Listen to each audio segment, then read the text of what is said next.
Actually, before I continue, there's one easier way of doing all this, and that is to buy a jar of sauerkraut.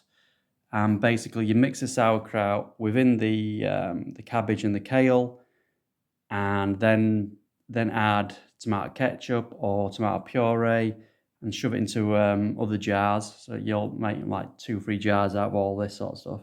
And that'll start the fermenting process a lot easier as well.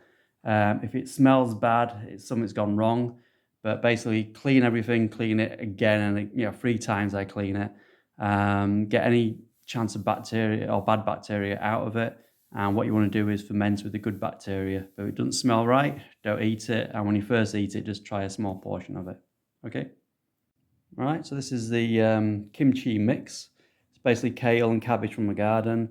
I've got a couple of jars here that I'm going to fill, and I'm going to use tomato puree, crushed chili peppers, and I might use a bit of this stuff as well, but definitely going to use some paprika. Some garlic granules. Garlic or onion helps the fermenting process as well. So I'm going to stack it all up into these jars and show you how it looks like.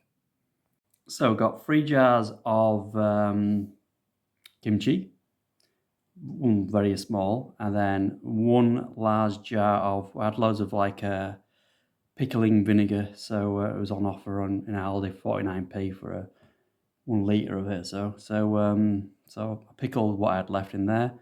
And then, so everything cost me £1.19. And a little jar like this of kimchi in, where I live, is approximately £1.80 for like 100 grams or so. So I've made about 2.5 kilos. So that's pretty cheap.